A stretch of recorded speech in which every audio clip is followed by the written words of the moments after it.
All right. Welcome back, everybody, to another Complete Aviation Solutions deep dive.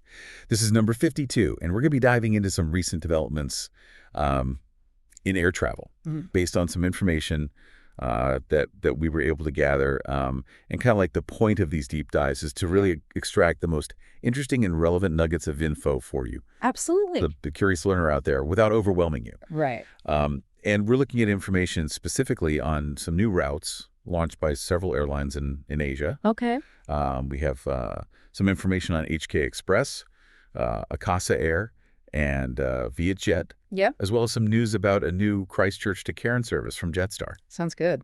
So yeah, let's just jump right in and see what we can learn from all this stuff. Yeah, I think HK Express is a good place to start. They seem to be making some pretty big moves with their network. Yeah, they're resuming direct flights between Hong Kong and Ishigaki daily. Okay. And they're also doing 4 times weekly flights to Nha Trang. And on top of that, they're highlighting this open jaw concept, which basically allows passengers to fly into one Japanese destination and depart from another, Oh, wow. or do the same thing across 4 destinations in Vietnam. Mm, So okay. that's Yeah. kind of interesting. Yeah, that's a cool idea. I mean, it sounds like it's really geared toward people who want to do some proper regional exploration, Yeah. without having to like double back on themselves and waste a bunch of time. Yeah, absolutely. And it kind of makes me think, like, are we going to see other low-cost carriers Right. adopting these kinds of flexible ticketing options? Yeah. It gives them a real competitive advantage, and maybe they can capture a segment of the market that might normally go for like a full service carrier, Right. or people who'd have to book multiple stops. Yeah. And I was reading that their CEO is really emphasizing affordable fares Yeah. along with these unique experiences that they're offering. Absolutely. And they were also named the world's safest low-cost airline earlier this year. Oh, wow. So, that's got to be a big boost for them, especially for travelers who are, Sure. really conscious of costs, but also want to feel safe. Yeah, absolutely. Safety is, Sure. first and foremost. Yeah. So, talk about HK Express. They're also really bolstering their connections to Okinawa Okay. with this Ishigaki resumption. Right. They're going to be the only carrier linking Hong Kong with all 3 major airports there. Wow. Ishigaki Naha and the upcoming Miyako Shimojishima. Yeah. That's almost 180 weekly flights Wow. between Hong Kong and Japan in total. Yeah, that's a pretty dominant position to have in that market. Huge. Makes you wonder how other airlines that serve that region are going to respond. Yeah. I mean, are we going to see more point-to-point flights popping up from other Japanese cities directly to Hong Kong? Right. It'll be interesting to see how it all plays out. Yeah, absolutely. Yeah. And looking at their expansion in Vietnam, Nha Trang is now their 4th destination there. Okay. They've got Hanoi Da Nang and Phu Quoc as well. So they're offering up to 46 weekly flights connecting those key areas. So they seem to be really pushing Vietnam as an accessible and economical place to go on vacation.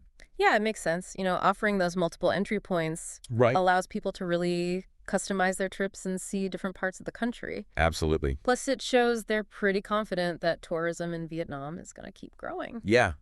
And they're also looking at expanding further in mainland China Okay.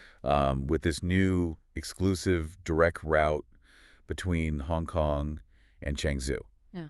In Jiangsu province. That's going to start in May 2025. Got it. It'll be 3 weekly flights, Yeah. pretty short 2-hour journey, and it'll be their 5th destination in mainland China. So they're really strategically building out their presence there. Yeah, for sure.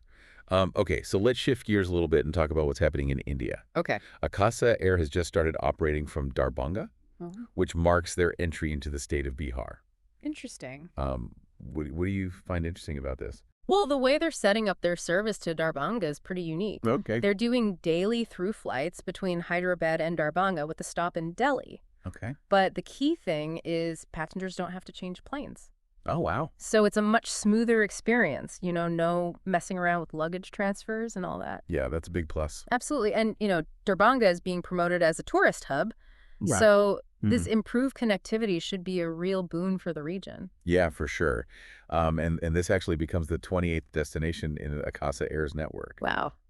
And they're really emphasizing their commitment to connecting major metro cities with what they're calling Tier 2 and Tier 3 cities across India. Yeah, that focus on regional connectivity is a smart move, I think. Yeah. What exactly are Tier 2 and Tier 3 cities in this context? So basically, they're cities that have a lot of economic potential and are becoming increasingly popular with tourists, Okay. but they may not have the same level of air travel infrastructure as the bigger cities. So connecting them up like this opens up all sorts of opportunities for business and travel. Yeah, absolutely. Yeah. And it looks like Akasa Air is really excited about this launch. Oh, yeah. Their CEO even thanked the Minister of Civil Aviation specifically, highlighting the importance of government support for this kind of regional connectivity. Yeah, that kind of collaboration is essential for developing these routes. Right. You know, the CEO also said that this is a proud moment for Akasa Air and that they're committed to unlocking new opportunities in Bihar.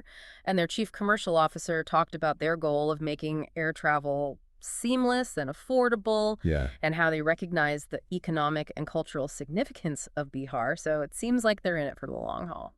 That's great. Yeah. All right. So let's jump over to Southeast Asia now Okay. and talk about Vietjet's expansion between Vietnam and China. Sounds good. They've launched a bunch of new nonstop routes, haven't they? Yeah, they've added 4 new nonstop services connecting Hanoi and Ho Chi Minh City with Beijing and Guangzhou. It's a big part of their plan for 2025, which also includes routes to India, Japan, and Singapore. Okay. So they're really going all in on growing their international network, especially in China. Yeah. Can you break down the specifics of those new routes for us? Sure. So from Ho Chi Minh City, they now have daily flights to both Beijing and Guangzhou. Okay. From Hanoi, there are daily flights to Guangzhou, and the Hanoi-Beijing route started with 3 weekly flights, but will be daily by late April next year. And then on top of that, they're launching a new daily service between Hanoi and Shanghai, also in late April next year. So it's a pretty significant increase in capacity. Yeah, it really shows how much demand there is for travel between Vietnam and China. Absolutely. And since their first flight between the two countries back in 2014, Vietjet has expanded its China network to over 50 destinations. Wow. Their focus on low-cost fares is definitely a big factor in making travel more accessible, Right. which in turn boosts things like cultural exchange trade and tourism. Yeah, for sure. Okay, let's head over to the Pacific now and look at this new direct connection between Christchurch in New Zealand and Cairns in Australia, Okay. courtesy of Jetstar. Sounds good. This seems like a great development for travelers in that region. Yeah, it's a game changer for sure. Yeah. Starting this month, travelers can now fly direct between those two cities, which cuts the travel time down to under 6 hours. Wow. So now people on New Zealand's South Island have much easier access to the Great Barrier Reef and all the amazing things tropical North Queensland has to offer. Right. And of course, it works the other way around, too. Yeah, and this isn't Jetstar's first trans-Tasman route from Christchurch. No. They already fly to the Gold Coast and Melbourne. Right. So this new service just strengthens their presence at that airport. Exactly. And a CEO of Christchurch Airport is really happy about it. Correct. He was saying how it'll be great for tourism, hospitality, and retail in both the South Island and tropical North Queensland. Makes sense. You know, better connections always lead to more economic activity. For sure. And Jetstar's executive manager for customers mentioned that their network in New Zealand is expanding Okay. and that people are really keen on this new route. Yeah, that's great to hear. Speaking of new routes, Saudi Airlines has also launched a new service between Jeddah and Denpasar, Bali. Oh, wow.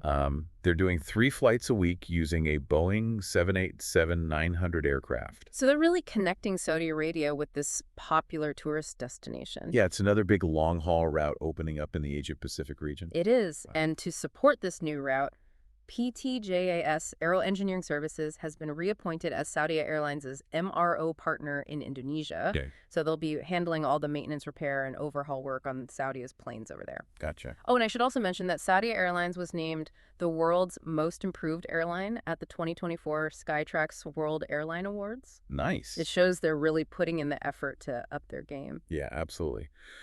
So looking at all of this activity, what are the key takeaways for our listeners?